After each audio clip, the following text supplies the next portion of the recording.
अस्सलामुअलैकुम। आज हम डिस्कस करेंगे जी लेज़र फिज़िक्स का क्वेश्चन नंबर 3। क्वेश्चन नंबर 3 हमारे पास क्या है जी, what is population of atom. Atom की पॉपुलेशन से क्या मुराद है, यहाँ फिर explain excitation and de excitation. What is population of atom. Population of atom हमारे पास क्या होता है जी, जो नंबर ऑफ एटम्स हमारे पास होते हैं पर यूनिट वॉल्यूम के लिहाज से ऑक्यूपाई करता है बाय पार्टिकुलर एनर्जी स्टेट, उसे हम लोग कहते हैं पॉपुलेशन ऑफ एटम। जब हमारे पास नंबर ऑफ एटम्स होते हैं पर यूनिट वॉल्यूम के लिहाज से किसी भी एनर्जी पार्टिकुलर या किसी भी एनर्जी स्टेट के अंदर, उसको हम लोग कहते हैं पॉपुलेशन ऑफ एटम। एटम का पॉपुलेशन मीन्स एक से ज़्यादा जब एटम इकट्ठे होते हैं तो उसको हम लोग कहते हैं पॉपुलेशन ऑफ एटम। किसी स्टेट के अंदर, पार्टिकुलर एनर्जी स्टेट के अंदर एक से ज़्यादा एटम्स का इकट्ठापन, उसे हम कहते हैं पॉपुलेशन ऑफ एटम्स। उसे हम लोग कहते हैं पॉपुलेशन ऑफ एटम्स। हमारे पास जो एनर्जी स्टेट होती हैं उनकी दो टाइप्स होती हैं, एक होती हैं स्टेट ग्राउंड स्टेट, दूसरी हमारे पास स्टेट होती हैं एक्साइटेड स्टेट। जो एनर्जी स्टेट्स होती हैं उसकी दो स्टेट्स होती हैं, दो टाइप्स होती हैं, एक होती है ग्राउंड स्टेट, दूसरी हमारे पास होती है excited state. What is ground state.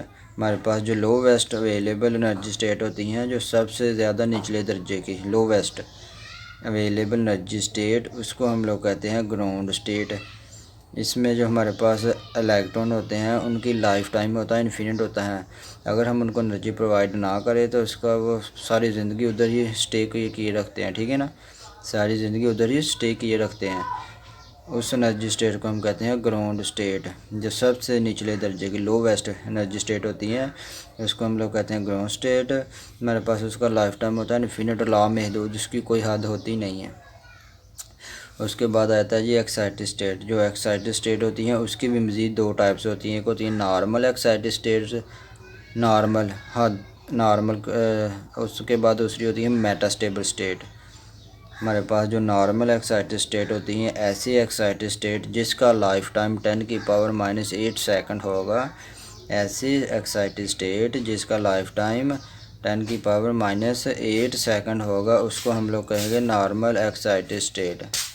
ऐसी एक्साइटेड स्टेट जिसका लाइफ टाइम 10⁻⁸ सेकंड होगा, उसको हम लोग कहेंगे नॉर्मल एक्साइटेड स्टेट।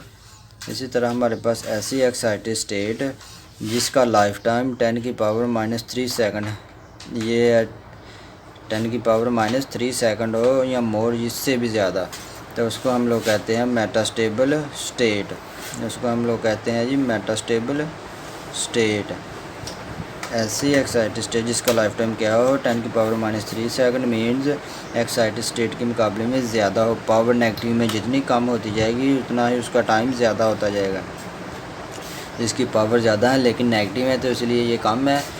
ये हमारे पास है जी, इसकी पावर नेगेटिव में कम है तो इसका मतलब है इसकी टाइम ज़्यादा है, लाइफ टाइम ज़्यादा है, तो इसको हम लोग कहते हैं मेटास्टेबल स्टेट। इसको हम लोग कहते हैं metastable state. Equation of Boltzmann, जो बोल्ट्जमैन ने इक्वेशन दी थी पॉपुलेशन ऑफ एटम के लिए, किसके लिए, पॉपुलेशन के लिए इक्वेशन दी थी। बोल्ट्जमैन साइंसदान था जिसने क्या किया था, इक्वेशन दी थी पॉपुलेशन के लिए। हमारे पास जो पॉपुलेशन होता है एटम का उसको हम n के साथ शो करते हैं। जो एटम्स का पॉपुलेशन होता है उसको हम लोग n के साथ शो करते हैं। इन एनर्जी स्टेट डिपेंड अपॉन, जो हमारे पास जो पॉपुलेशन होता है ये टेम्परेचर के ऊपर डिपेंड करता है, जिसको हम इक्वेशन के थ्रू देख सकते हैं। किस इक्वेशन के थ्रू, बोल्ट्जमैन इक्वेशन के थ्रू। n इज़ इक्वल टू, ये पॉपुलेशन ऑफ एटम को शो करता है, is equal to E exponential power minus E energy states over KT। के हमारे पास बोल्ट्जमैन कांस्टेंट है, T उसका टेम्परेचर है। जो बोल्ट्जमैन कांस्टेंट होता है उसकी वैल्यू हमारे पास होती हैं 1.38 ज़रबे 10⁻⁻23 जूल पर केल्विन, या फिर 8.67 ज़रबे 10⁻⁻5 इलेक्ट्रॉन वोल्ट पर केल्विन। हमारे पास ये इक्वेशन से आपको क्लियर हो रहा है कि जो हमारे पास पॉपुलेशन एटम है उसके ऊपर टेम्परेचर का इफ़ेक्ट होगा। अगर टेम्परेचर कम या ज़्यादा करेंगे तो इससे इसकी वैल्यू के ऊपर इफ़ेक्ट होगा, तो इसलिए हम लोग कहते हैं ये टेम्परेचर के ऊपर डिपेंड करता है। इसी तरह एनर्जी जो हमारे पास डिफरेंस है इसके ऊपर भी एनर्जी के ऊपर भी स्टेट की डिपेंड करता है। एनर्जी और टेम्परेचर दोनों के ऊपर डिपेंड करता है। ये आगे हम केस डिस्कस भी करेंगे कि अगर हमारे पास एनर्जी ज़ीरो हो जाए तो पॉपुलेशन ऑफ एटम क्या होगा, अगर हमारे पास टेम्परेचर ज़ीरो हो जाए तो पॉपुलेशन ऑफ एटम क्या होगा। कि हमारे पास बोल्ट्जमैन कांस्टेंट होता है, इसकी वैल्यू होती है 1.38 ज़रबे 10 की पावर -23 जूल पर केल्विन, या फिर 8.61 ज़रबे 10 की पावर -5 इलेक्ट्रॉन वोल्ट पर केल्विन। अब हमारे पास जो होते हैं एटम के होते हैं always have some thermal energy.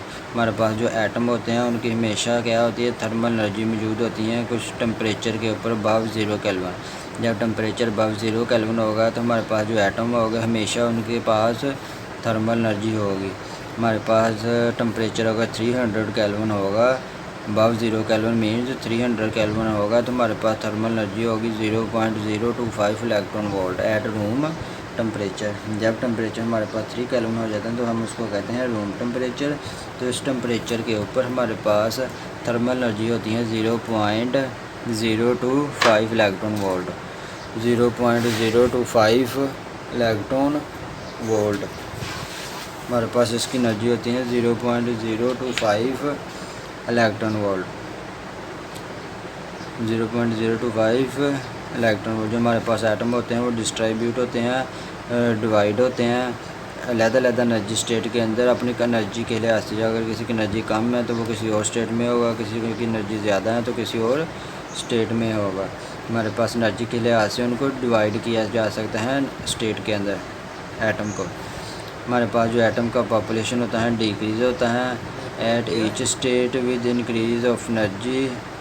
हमारे पास जो एटम होता है उसका जो पॉपुलेशन होता है वो डिक्रीज़ होता है हर एक स्टेट में विद इंक्रीज़ ऑफ एनर्जी। जैसे जैसे हम एनर्जी इंक्रीज़ करते जाएंगे तो हमारे पास जो एटम का पॉपुलेशन है मीन नंबर ऑफ़ एटम्स वो डिक्रीज़ होना शुरू हो जाएगा। हमारे पास ऐसे फिज़िकल सिस्टम उसको हम थर्मल इक्विलिब्रियम में कह सकते हैं। हमारे पास अगर हमारे पास दो फिज़िकल सिस्टम है तो उसको हम कह सकते हैं कि थर्मल इक्विलिब्रियम में है।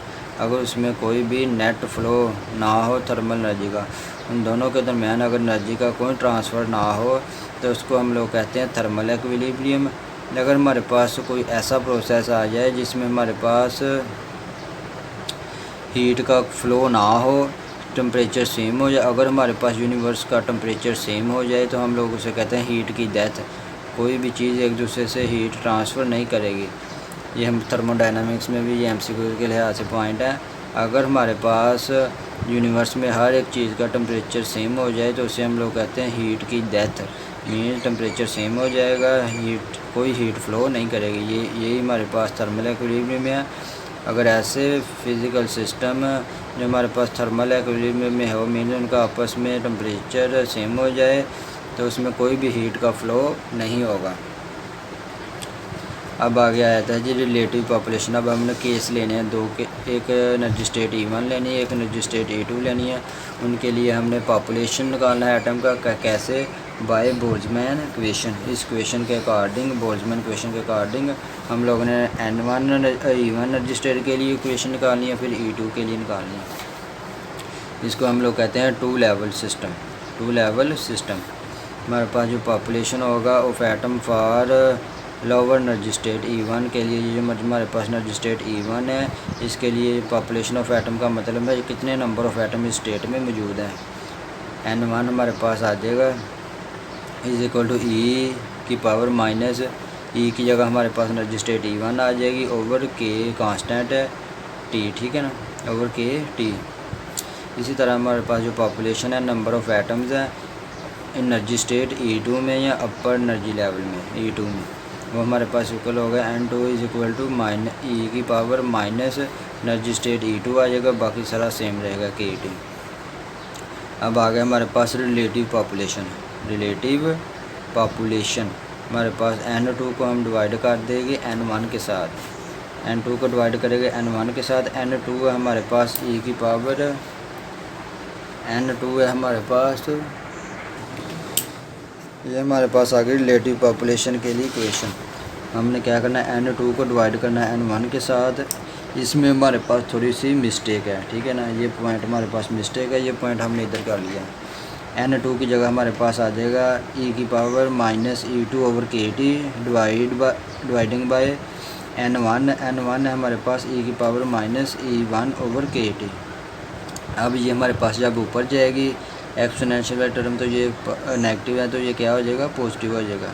तो यहाँ पे हमारे पास आ जाएगा e की power plus E1 over KT। अब हमारे पास नेगेटिव इसमें से बाहर कॉमन आ जाएगा, एक्सपोनेंशियल माइनस कॉमन लेंगे तो ये E2 प्लस E2 हो जाएगा, ये प्लस है तो ये माइनस हो जाएगा E1 ओवर KT। ये हमारे पास फाइनल रिलेशन आ जाएगा, ठीक है ना। ये थोड़ी सी मिस्टेक है, इसको नहीं चेक करना। ये हमारे पास इसका रिलेशन आ गया minus E2 minus E1 over KT। उसके बाद हमारे पास ये आ जाएगा दोनों का एनर्जी का difference E2 minus E1 del E के इक्वल आ जाएगा ओवर KT। उसके बाद हमारे पास आ जाएगा N2 इज इक्वल टू, ये डिवाइड हो रहा है, इधर जाकर मल्टीप्लिकेशन हो जाएगा N1 e की power minus del E over KT। N2 is equal to N1 minus energy की जगह हमारे पास आ जाएगा HME ओवर KT। ये हमारे पास आ गया रिलेशन रिलेटिव पॉपुलेशन के लिए। ये किसके लिए आ गया, रिलेटिव पॉपुलेशन के लिए। ये हमारे पास आ गया जी रिलेटिव। अब हमारे पास केस आ गए जी लिमिटिंग केस। जब हमारे पास एनर्जी का डिफरेंस दोनों स्टेट के दरमियान ज़ीरो होगा, दोनों में एनर्जी मीन सेम होगी, तो हमारे पास ये इक्वल टू E2 की जगह E1 आ जाएगा। तो हमारे पास इक्वल टू ये E1 माइनस E1 है, या E1 की जगह E2 आ जाएगा, तो इक्वल टू ज़ीरो आ जाएगा एनर्जी डिफरेंस। तो हमारे पास पॉपुलेशन ऑफ एटम क्या होगा, relative population. N2 is equal to N1 e की power minus del E over KT। Del E हमारे पास ज़ीरो हो गया। अगर ऊपर ज़ीरो आ जाए तो टोटल टर्म ज़ीरो हो जाती हैं, अगर नीचे ज़ीरो आए बटे में तो ये पावर इन्फिनिटी होती हैं। तो इसलिए ऊपर ज़ीरो आया तो ये हमारे पास टोटल टर्म ज़ीरो हो जाएगी। एक्सपोनेंशियल की पावर ज़ीरो हमारे पास 1 के इक्वल होती है। N2 is equal to N1 आएगा। उन्होंने कहा है अगर दोनों के दरमियान एनर्जी सेम होगी तो पॉपुलेशन भी सेम होगा। अगर एनर्जी क्या होगी, सेम होगी दोनों स्टेट के अंदर, तो पॉपुलेशन ऑफ एटम भी सेम होगा, N2 is equal to N1 होगा। इसी तरह आगे हमारे पास केस आ गया जी, अगर हमारे पास टेम्परेचर ज़्यादा होगा तो एटम के दरमियान जो फ्रैक्शन होगा वो भी लार्ज होगा। फ्रैक्शन ज़्यादा होगा, टेम्परेचर ज़्यादा होगा तो फ्रैक्शन ज़्यादा होगा। उसके बाद आ गया अगर टेम्परेचर हमारे पास इन्फिनिटी हो जाए, स्टेट का टेम्परेचर इन्फिनिटी हो जाए, तो हमारे पास क्या क्वेश्चन होगी, बोल्ट्जमैन क्वेश्चन या relative population question. N2 is equal to N1 e की power minus del E over KT। हमारे पास बटे में इन्फिनिटी आएगा। जब भी हमारे पास बटे में इन्फिनिटी आएगा तो टोटल टर्म ज़ीरो हो जाती हैं। जब ये ज़ीरो होगी तो एक्सपोनेंशियल की पावर ज़ीरो होगी। तो अगर हमारे पास एक्सपोनेंशियल जो ज़ीरो वो 1 के इक्वल होता है, N2 is equal to N1। इसका क्या मतलब है, अगर हमारे पास टेम्परेचर फ़र्ज़ किया इन्फिनिटी के ऊपर पहुंच जाता है तो हमारे पास जो नंबर ऑफ़ एटम है या पॉपुलेशन ऑफ एटम होगा स्टेट के दरमियान N1 और N2 के दरमियान सेम हो जाएगा एनर्जी स्टेट E1 और E2 के साथ। ये हमारे पास कंडीशन, ठीक है ना। उसके बाद आता है जी एक्साइटेशन प्रोसेस। एक्साइटेशन प्रोसेस ऐसा प्रोसेस उसको हम कहते हैं एक्साइटेशन, जिसमें हम क्या करते हैं, जब इलेक्ट्रॉन ऑफ ग्राउंड स्टेट के जो हमारे पास इलेक्ट्रॉन होते हैं वो एनर्जी गेन करने के बाद, मीन्स एनर्जी को रिसीव करने के बाद जो कितनी एनर्जी होनी चाहिए, दोनों स्टेट के डिफरेंस के इक्वल एनर्जी वो होनी चाहिए। अगर एक हमारे पास ग्राउंड स्टेट है, दूसरी एक्साइटेड स्टेट है, तो दोनों के डिफरेंस के अगर निकालेंगे जितनी एनर्जी होगी, अगर उतनी एनर्जी हम प्रोवाइड करेंगे तो वो एनर्जी को गेन करने के बाद इलेक्ट्रॉन क्या कर दीजिएगा जी, electron jump to excited state, तो वो एक्साइटेड स्टेट में चला जाएगा, जिसको हम लोग कहते हैं एक्साइटेशन। फिर एक दफ़ा एक्साइटेशन हमारे पास ऐसा प्रोसेस होता है जो हमारे पास एनर्जी स्टेट होती हैं, अगर उन दोनों एनर्जी स्टेट के डिफरेंस के इक्वल हम एनर्जी ग्राउंड स्टेट वाले इलेक्ट्रॉन को प्रोवाइड करें तो वो क्या करता है, गेन करने के बाद एक्साइटेड स्टेट में चला जाता है। तो इसी प्रोसेस को हम लोग कहते हैं एक्साइटेशन। इसको हम लोग कहते हैं एक्साइटेशन। जो फिनोमिना होता है उस प्रोसेस को हम लोग कहते हैं इंड्यूस्ड एब्जॉर्प्शन। एब्जॉर्प्शन का मतलब है कि वो एनर्जी गेन करने के बाद लो से एक्साइटेड स्टेट में चला गया। यहाँ पे स्टिमुलेटेड एब्जॉर्प्शन कि एनर्जी गेन की, स्टिमुलेट हुआ, स्टिमुलेट का मतलब होता है एनर्जी गेन करने के बाद एक्साइट हो जाना, पावर आ जानी, उसमें कुछ एनर्जी गेन कर लेनी, स्टिमुलेट हो जाना, उबारना किसी चीज़ को लो से एक्साइटेड स्टेट की जानब, उसको हम लोग कहते हैं स्टिमुलेटेड एब्जॉर्प्शन। ये हमारे पास 2 लेवल सिस्टम है। एनर्जी स्टेट इसकी E1 है, इसकी E2 है। ये हमने एक फोटान फॉल करवाया एनर्जी स्टेट E1 के ऊपर, जिसकी एनर्जी स्टेट E2 और E1 के डिफरेंस के इक्वल है। इस ग्राउंड स्टेट वाले एटम ने या इलेक्ट्रॉन एनर्जी को गेन किया। गेन करने के बाद ये एक्साइटेड स्टेट में चला गया, ठीक है ना। इसको हम लोग कहते हैं एक्साइटेशन प्रोसेस। एनर्जी गेन की, एनर्जी गेन करने के बाद एनर्जी स्टेट E2 में चला गया। एनर्जी कितनी होनी चाहिए इस फोटान की, इन दोनों के एनर्जी डिफरेंस के इक्वल, E2 माइनस E1 के इक्वल। उसके बाद आ गया डी एक्साइटेशन। जब हमारे पास electron can not stay in the excited state, ये जो हमारे पास एक्साइटेड स्टेट होती हैं इसमें इलेक्ट्रॉन ज़्यादा देर तक स्टे नहीं करता। It has a get rid of excess energy in order to come to lower energy state. कुछ टाइम के बाद ये क्या करता है, फिर ग्राउंड स्टेट की तरफ रवाना हो जाता है। ऐसा mechanism in which energy is released in the form of photon. ऐसा ये मैकेनिज़्म जिसमें हमारे पास एनर्जी फिर फोटान की फॉर्म में रिलीज़ हो, जब electron jumps from excited state to ground state, या फिर electron jumps between any two excited state के दरमियान। तो उस प्रोसेस को हम लोग कहते हैं डी एक्साइटेशन। जब हमारे पास इलेक्ट्रॉन यहाँ पर थोड़ी देर स्टे करेगा, स्टे करने के बाद फिर क्या करेगा, एक्साइटेड स्टेट से ग्राउंड स्टेट की तरफ रवाना हो जाएगा। तो जितनी वो एनर्जी, फिर जब रवाना होगा तो वो एक एनर्जी को रिलीज़ करेगा, जो एनर्जी किसके इक्वल होगी, फिर एनर्जी डिफरेंस के इक्वल ही होगी, E2 माइनस E1, जो उसने गेन की थी उसको रिलीज़ कर देगा। इसको हम लोग कहते हैं डी एक्साइटेशन। जब इलेक्ट्रॉन एक्साइटेड स्टेट से ग्राउंड स्टेट की तरफ रवाना हो जाता है तो जो एनर्जी गेन करता है फिर उस एनर्जी को रिलीज़ कर देता है इन दोनों स्टेट के डिफरेंस के इक्वल। तो इस प्रोसेस को हम लोग कहते हैं डी एक्साइटेशन। तो इस प्रोसेस को हम लोग कहते हैं स्पॉन्टेनियस इमिशन। ये जो हमारे पास प्रोसेस है डी एक्साइटेशन, ये खुद ब खुद होता है, हम कोई एनर्जी प्रोवाइड नहीं, हम एक दफ़ा एनर्जी प्रोवाइड कर देते हैं, ये एक्साइटेड स्टेट में चला जाता है, फिर ऑटोमेटिकली स्पॉन्टेनियसली ये एक्साइटेड स्टेट से ग्राउंड स्टेट की तरफ आता है। लेकिन ये जो हमारे पास एक्साइटेशन का प्रोसेस है ये नेचुरली नहीं है, ये हम खुद से करवाते हैं। आर्टिफिशली हम एनर्जी प्रोवाइड करते हैं, खुद से एनर्जी गेन करते हैं, गेन करने के बाद एक्साइटेड स्टेट में चला जाता है। लेकिन ये जो प्रोसेस है ये नेचुरली है। एनर्जी गेन करने के बाद जब एक्साइटेड स्टेट में जाता है तो अपना लाइफ टाइम कंप्लीट करने के बाद फिर ऑटोमेटिकली ग्राउंड स्टेट की तरफ आ जाता है।